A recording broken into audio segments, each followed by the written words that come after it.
Sa nakaraan ng ating kwento ay natapos tayo ng tuluyan na nga na lumabas si Moon Kyung at ang master nito na Divine Physician habang pawis na pawis.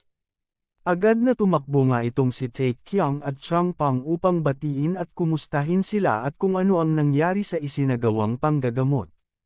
At dito ay ipinakita na naging makinis na ang noo ng Fire King. At ipinaliwanag ng Divine Physician na halos naging balance na ang yin at yang energy na taglay ng Fire King. At maging ang lahat umano ng lason ay natanggal na rin. At sakaling may maging kahirapan man at tiyak na kaya na daw nito iyon malampasan. Naging makinis nga ang balat ng Fire King. Ayon pa sa Divine Physician. Salamat daw sa mga ito at nagawa nilang matapos ang treatment ng higit na mas maaga. At dito ay makikita ang Fire King na nakahiga habang umaapaw ang kulay gintong aura sa buong katawan niya. Napatikip sa bibig si Tae Kyung at tila nais na nitong umiyak habang nakatingin sa kanyang master. Namangha naman si Chang Pang dahil nagmukhang ata daw itong kanyang lolo Jok Chien Gang. Tumawa naman dito ang Divine Physician at pinaalalahanan sila na hindi daw dumaan sa metamorphosis ang Fire King o kahit anong bagay. Ito daw ay dahil sa epekto ng mga herbs na ginamit sa treatment. Ganun ba? Nagtatakang tanong naman nila Tae Kyung habang nakahiga pa rin ang Fire King. Kung gayon ay bakit hindi pa daw ito nagigising? Sa mga katanungang iyon ay sinagot sila ni Moon Kyung na aabutin ng 3 araw bago ito magising. Ipinaliwanag pa niya na dahil kakatapos lang ng treatment ay kailangan din ng oras upang ang lahat ng enerhiya sa katawan nito ay maeseto.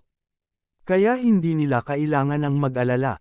Nakangiti pang sinigurado ni Moon Kyung na syempre daw kailangan din itong dagdagan pa ang kanyang enerhiya kapag nagising ito at dahil sa isa itong Grandmaster ay panigurado na mabilis lang itong makaka-recover at mabawi ang lahat nitong lakas. Sumang-ayon naman dito ang ating bida dahil alam niya din na sobrang lakas ng kanyang master. Ngunit mababaka sa mukha ni Tae Kyung ang hindi maalis na pag-aalala kaya tumingin ito sa Divine Physician at nag-aalangang nagtanong kung talaga bang. At hindi na niya naituloy pa ang sasabihin ng direkta siyang sagutin ng Divine Physician habang hinimas ang balbas na wala na itong dapat pa na alalahanin dahil tapos namana ang treatment. Napahawak si Tae Kyung sa lamesa kasabay ng maluwag na paghinga. Banayad nitong tinignan ang nakahigang katawan ng kanyang master dahil sa wakas daw ay mapapayapa na ang kanyang kalooban. Dahil sa sobrang pag-aalala na napansin ng Divine Physician kay Tae Kyung ay pabiro niya tuloy itong tinanong kung wala daw ba itong tiwala sa kanya. Nagulat naman dito si Tae Kyung kaya parang tinamaan siya ng isang malaking bato sa ulo. Sa sobrang hiya ay natatarantang sumagot ito na hindi ganun ang ibig niyang sabihin. Laminggalinga ito upang humanap ng kakampi at nakita nito si Chang Pang kaya hinikayat nito na sumang-ayon sa sinabi niya. At hindi na nga lang nakapagsalita itong si Chang Pang. Sabay na tumawa si Moon Kyung at ang Divine Physician dahil nakita nito ang pagkataranta ni Tae Kyung kaya sinabi niya na nagbibiro lamang siya. Kasabay nito ay naghanda na rin si Moon Kyung at inayos ang kanyang mga gamit at nagpaalam sa kanila na kailangan niya na daw umalis. Nagtatakang tinignan siya ng dalawa at tinanong kung saan naman daw babalak nitong pumunta. Nakangiting sumagot naman ito na. Sa ngayon daw ay malamang gising na si Nun Mayor Yung. Guys, para maalala nyo siya yung babae na kabilang sa ME-sec na ginamo ni Moon Kyung. At kailangan niya na daw muling suriin iyon. Tinangka naman siyang awatin ni Tae Kyung dahil kakatapos lamang nila sa treatment ng Fire King kaya mas mainam daw na magpahinga muna ito ng kaunti. Hindi naman. Dito sumang-ayon si Moon Kyung dahil wala naman daw siya talagang gaanong ginawa. Isa pa ay kailangan niya umanong magsumikap at maging mapag hanggat bata pa siya kaya tinanong niya ang kanyang master kung tama daw ba siya. Mabilis na tumakbo si Moon Kyung palabas ng silid at itinaas ang kamay tanda ng pagpapaalam. Tumatawa na sinabi niya sa kanila na magkita na lamang daw silang muli. At habang naglalakad ay nagsimula itong kumanta ng tahimik habang nakangiti. Nang biglang may boses na tumawag sa kanya kaya agad siyang lumingon.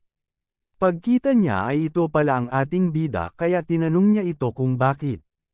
Habang lumalapit sa kanya si Taekyung ay ipinaliwanag niya na mayroon lamang daw siyang nakalimutan sabihin sa kanya.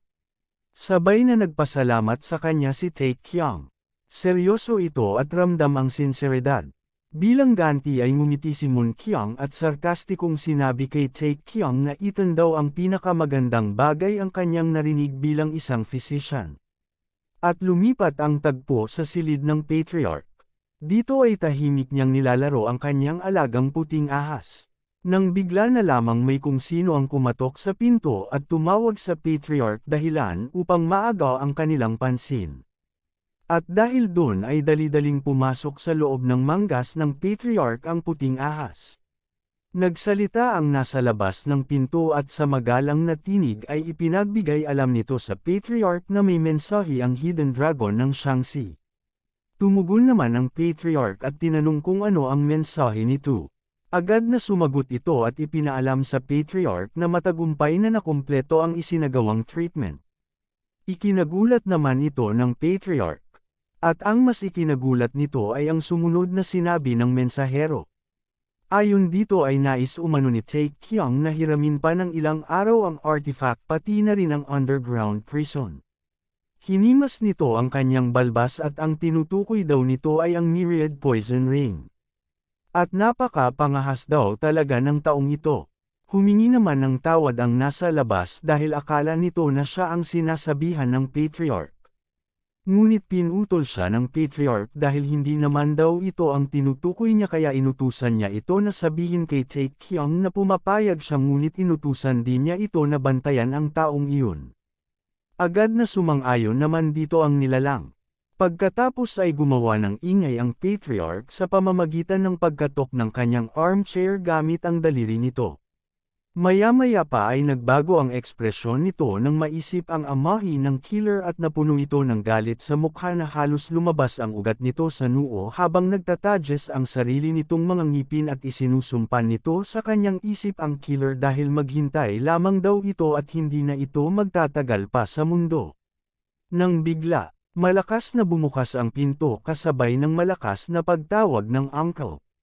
At makikita ang mabilis na pagpasok ng dalawang nilalang kaya mabilis na napatayo ang patriarch sabay tanong kung anong nangyayari. Dito ay ang isang sugatan na mandirigma nila ang nakaluhod ngayon sa harap ng patriarch at natatarantang sinabi na parating na umano ang mga kalaban. Mga kalaban, tanong sa isip ng patriarch dahil ang alam niya ay mag-isa lang naman ang killer. At dahil dito ay hindi na nagsayang pa ng oras ang patriarch kaya malakas itong sumigaw at inutos sa lahat ng kanyang mga tauhan, sundalo, at mga mandirigman ng kanilang clan ay maghanda agad upang makipaglaban. Habang nakaluhod ito ay tinanong ito ng patriarch kung gaano daw ba kadami ang kalaban. Sumagot naman ito na, sa tansya niya daw ay nasa humigit kumulang 300 ang mga ito at hinati-hati ito sa bawat grupo. Natawa naman ang pamangkin ng patriarch dahil paanong naglakas ng loob ang mga iyon na umatake sa ganoong kaliit na bilang. Tila hinahanap daw ng mga iyon ang sarili nilang kamatayan. Napatingin naman sa kanya ang sundalong sugatan habang bahagyang hindi makapagsalita ang patriarch. Nagsalita naman ang pamangkin ng patriarch at tinawag nito ang kanyang uncle. Buong kumpiyansa nitong isinaad na. Sa ngayon daw ay kasalukuyan ng nakahanda ang 300 sundalo nila dagdag pa ng mga nakapwesto sa pader na akmang-akma sa kahit anong sitwasyon. Kumpiyansa din itong ipinaliwanag na noong nakaraang 50 taon. Kahit daw ang mga demonic cult na mahigit 2,000 ang bilang ay nagbayad ng napakaraming buhay ng sarili nilang kasamahan upang mapasok sila. At kung mahigit sa 300 lamang ang bilang ng mga iyon ay walang paraan na malampasan nila ang pader. At dahil sa sobrang kumpiyansa nito ay pinagalitan siya ng patriarch at tinawag siyang hangal. Nandilim ang ekspresyon ng patriarch at dahil doon ay napayuko ito na tila nabagsakan ng buko sa ulo. Matiim siyang tinitigan ng patriarch at pinagsabihan siya na huwag itong kumpiyansa. Nihuwag nitong ibaba ang depensa dahil ang pagdanak ng dugo ng kanilang clan ang kahihiyan na hindi kailanman malilimutan. Kaya gawin daw nila ito dahil ito na daw ang panahon upang patunayan nila ang kanilang lakas. At dahil sa kanyang mga narinig ay pinagpawisan ito. Pasigan nitong ipinahayag ang kanyang pagsang-ayon. Iyon daw talaga ang dahilan kaya pinupuri sila ng mga martial artists sa kanilang sandata at martial arts. At tinitigan siya ng patriarch at nagsabing, talaga, kaya hindi mo ba naisip na malalaman din nila iyon? Bigla naman na nagulantang ang isang ito. Kasabay nito ay itinuro nito ang mga nasa likod at inutusan na ihanda ang kanilang war drum o ang tambol sa pakikidigma. Nataranta naman ang mga ito kaya agad na tumalima. Natigilan naman dito ang pamangkin ng patriarch kaya iwinasiwas ng patriarch ang kanyang kamay sa hangin at nagbigay ng utos na armasan ang lahat ng babae at lalaki, lagyan din sila ng mga tagong sandata at lason. Bigyan din umano nila ng armas maging ang mga retiradong elder pati ang mga hindi marunong ng martial arts at mga kababaihan. At walang sino man ang hindi makikipaglaban. At inutusan sila na ihanda ang kanilang war drum. Isinuntok ng mga ito ang kanilang mga kamao sa kanilang mga kamay bilang pagsunod sa utos ng kanilang patriarka. Ngunit sa hindi inaasahang pangyayari ay may malakas na tunog na umalingaw na siyang dahilan upang matigilan sa pagtataka ang mga ito. Napalingon ang pamangkin ng patriarch at nagtatakang nagtanong kung paanong nangyaring tumunog na ang war drum samantalang ngayon pa lamang ito inutos ng kanilang patriarka. Sinagot ito ng patriarch at seryosong sinabing hindi iyon ang war drum ng Tang clan. Kasabay nito ay nagsidatingan ng mga tagapag-ulat at mabilis ang mga itong tumatakbo habang isinisigaw ang sitwasyon kung saan ang mga kalaban ay dumating na bitbit ang sarili nilang war drum. Biglang bumukas ang pinto at pumasok ang isang lalaking malaki ang katawan, nagmamadali ito at isinisigaw na kailangan na daw ng patriarch na magbigay ng utos. Nanlilisik ang mata ng patriarch at seryoso itong nagmasid at pinagmasdan ang paligid dahil tamang-tama daw ang pagdating ng 10 Wonders of Tang Clan. At makikita nga dito ang 10 nilalang na nasa harap ngayon ng patriarch, na naghihintay lang sa kung anuman ang iutos sa kanila ng patriarka. Nagsaad ang isang ito na wala na silang sapat pa na oras kaya kailangan na daw ng patriarch na magdesisyon. Itinaas ng patriarch ang kanyang mukha at ibinaling sa sundalong sugatan at inutos na itanong sa taong iyon ang mga detalye. At dahil doon ay nagpalingunlinhan ang lalaking nakaluhod sa kanyang paligid na napapalibutan ng mga mandirigma ng Tang clan na kapwa nagtataka sa kung anong ibig sabihin ng patriarka. Tumangala ang lalaki at sa mababang tinig ay ipinaliwanag sa patriarch na nasabi na daw niya ang lahat ng anumang kanyang nalalaman. Tila hindi naman kumbinsido dito ang patriarch kaya inangat nito ang kanyang kamay sa ere at mula ron ay lumabas ang berdeng enerhiya. At ang enerhiyang iyon ang ginamit niya upang kuhanin papunta sa kanya ang kanyang sandata at dito ay hayaan niya daw siya na muling magtanong. Sabay dahan daw ang binunot mula kaluban ng sandata nito. At sa seryosong tinig ay tinanong siya ng patriarch kung gaano daw ba kadami ang braso nito upang ipalit sa naputol nitong braso. Nanlaki naman ang mata nito sa kanyang narinig. Napuno siya ng pagkabigla at gulat sa sitwasyon na nangyayari sa kanya ngayon. At lumipat ang tagpo sa isang paa na nagmamadaling umakyat ng hagdan. At dito ay hinihingal ito matapos marating ang kinaroroonan ng war drum ng Tang clan. Hinawakan nito ang pamalo ng mahigpit bagamat nanginginig dala ng pagod at tensyon. Sinimulan nitong itaas ang pamalo at malakas na inihampas sa tambol. At narinig na nga iyon ng lahat ng tao sa lugar. At balik sa patriarch, mariin na tumitig ito sa nilalang. Gayon din ang pamangkin ng patriarch at baka sa mukha nito ang matinding pagtataka. Ang nilalang na ito naman ay nanatiling tahimik ng bigla. Humajijek ito ng tawa habang nagpapalabas ito ng maitim na aura. At habang nangyayari iyon ay pinagmamasdan siya ng nakapalibot na 10 Wonders of Tang clan. Ibinuka nito ang kanyang bibig at pinuri nito ang patriarch sa pagkakaroon nito ng matalas na mga mata. At maya-maya pa ay unti-unting nagbabago ang itsura nito na tila ba papel na nalulukot habang pinupuri nito ang Poison King dahil tila nakapagpalaki ito ng isang mahusay na anak. Nabigla ang lahat ng nakakasaksi sa mga kaganapan at halos lahat sila ay nanlaki ang mga mata. May isa naman na nakakilala sa teknik na ginagawa ng nilalang at ang teknik na ito daw ay isang uri ng demonic arts.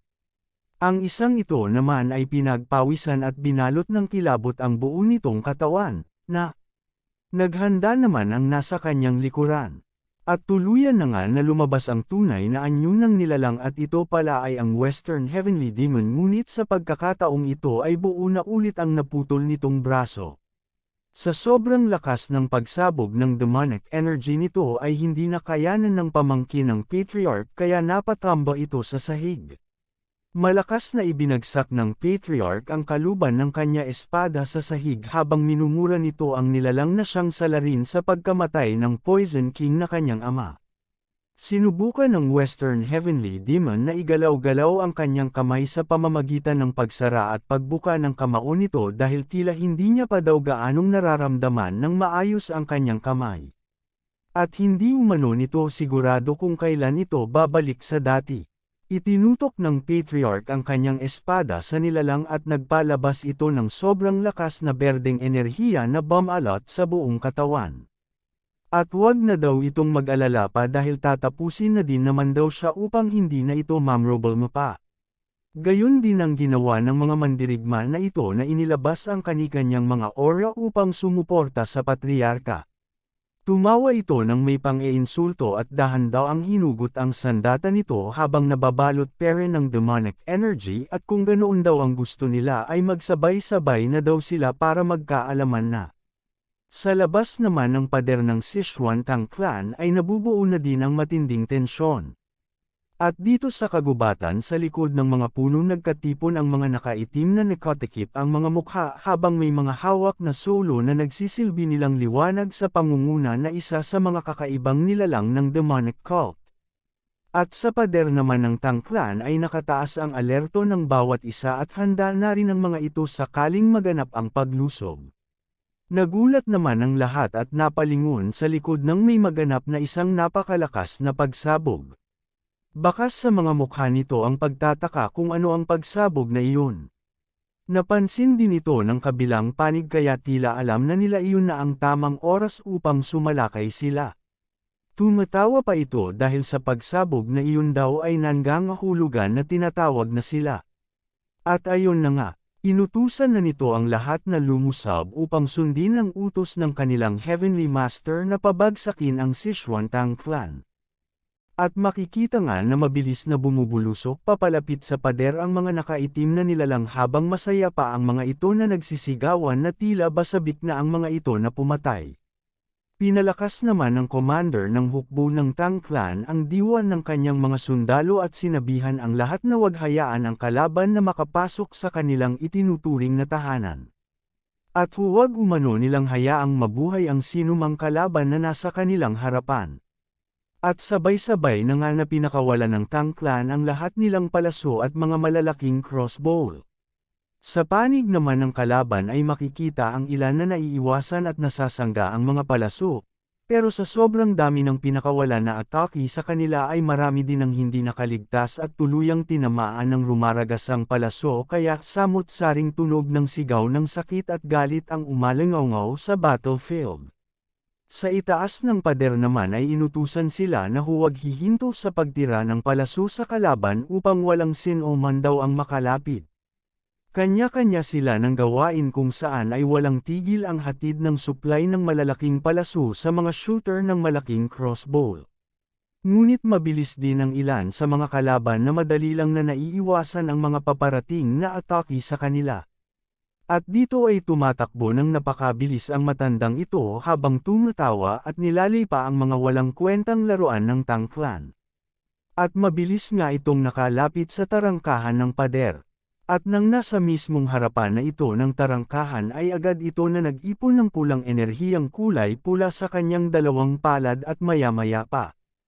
ay kanya na itong pinakawalan dahilan upang magkaroon ng isang napakalakas na pagsabog na nagtulak ng malakas na bagyo ng hangin at nagliparan ang mga piraso ng pinto. Humakbang ito paabante at makikita ito na masayang tumatawa ng malademonyo sa harap ng mga sundalo ng Tang Clan. Habang naangat ang dalawang kamay ay masaya pa nitong inanyayahan ng lahat na umpisahan na daw nila ang madugong laban. Samantala, sa underground prison ay sabay na naramdaman nila Tae Kyung at Changpang ang nangyayari. Kaya agad na nagtungo si Changpang sa kinaroroonan ni Tae Kyung na kasalukuyang banibihisan ang Fire King. Agad na itinanong nito kay Tae Kyung kung narinig daw ba iyon ni Tae Kyung. Lumingon sa kanya ang ating bida at tinanong din siya nito pabalik kung narinig din daw ba niya. Napatingin naman sa kanila ang Divine Physician at nagtanong kung ano daw ba ang kanilang tinutukoy. Hinawakan ni Changpang ang kanyang tainga at marahang pinakiramdaman at sinabing nakakarinig daw siya ng tunog ng war drum. Naging seryoso naman si Tae Kyung at agad na sinuri ang kanyang system. Nagulat siya at pinagpawisan sa kanyang nakita. Isang urgent quest ang nalikha at pinapayuhan ng host na hindi ito pwedeng ebaliwala. Namutla si Tae Kyung sa kanyang nakita at tumulo ang malalaking butil ng pawi sa kanyang mukha dahil nakaramdam siya ng hindi maganda sa sitwasyong ito ngayon. Kaya iniling niya sa system ang information na quest at lumabas dito na ang rain cloud ng Dark Heaven ay kasalukuyang umaatake at ang Sichuan Tang Clan ngayon ay napapalibutan na. At pinayuhan ang host na mag-ingat. Ninas naman si Tae Kyung dahil hindi niya makita ang lahat ng impormasyon at gusto ba daw ng system na makipaglaban siya sa Dark Heaven nang wala man lang mapapala kahit walang kasiguraduhan na makakaligtas ba siya doon. Napabuntong hininga na nga lang si Tae Kyung at inilagay ang kamay sa kanyang biwang at marahang yumuko. Ipinaalam nito sa Divine Physician na merong problema. Nag-aalalang tinanong naman siya ng Divine Physician kung ano ang problema. Sinabi ni Tae Kyung na may mga kalaban sa labas, tinanong siya ng Divine Physician kung kasalukuyan ba ngayon na nakikipaglaban ang Sichuan Tang Clan. Sumang-ayon dito, si Tae Kyung at sa tingin niya daw ay napapalibutan na sila. Kaya iniling niya sa kanila na maging handa sa anumang mangyayari.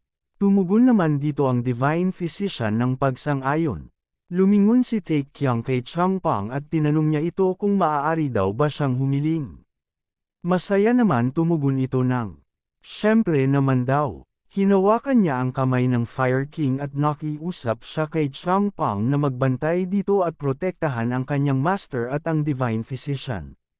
Ngumiti si Tae Kyung at hinawakan sa balikat si Changpang wala na daw atrasan ito. At kailangan ng Tang Clan ang tulong ngayon.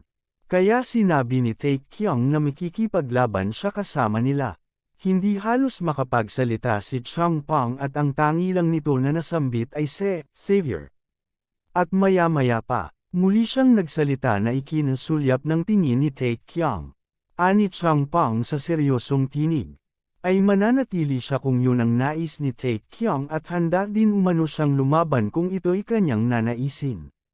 Ngunit, naalala ni Tae Kyung ang nangyari kaya ipinaliwanag niya na noong araw na sumunod siya sa lugar na iyon ay sobra siyang natakot, at tila daw nawalan siya ng kakayahan na protektahan ang lahat ng mahalaga sa kanya dahil sa sobrang takot niya. At naging isa daw talaga siyang malaking tanga. Matapos sabihin yun ay ngumiti si Changpang at patanong na nagsalita kay Tae Kyung na, "Meron kang tao na gustong protektahan ngayon di ba?" Nang marinig iyon ni Tae Kyung mula kay Changpang ay naging seryoso siya at sa kanyang isip ay hindi niya alam kung bakit hindi niya malaman kung anong gustong ipahiwatig nito pero dahil nagpapakita lang ito ng masayang ekspresyon kaya mahirap itong basahin. Pero mukhang sa tingin niya daw ay sinisisi pa din nito ang kanyang sarili sa nangyari sa Henan. At makikita ang apoy na nagsisilbing ilawan sa lugar at nagsalita si Tae Kyung upang muling magtanong ng isa pang beses. Tinawag nito si Changpang at itinuro ang direksyon kung nasaan ang labanan.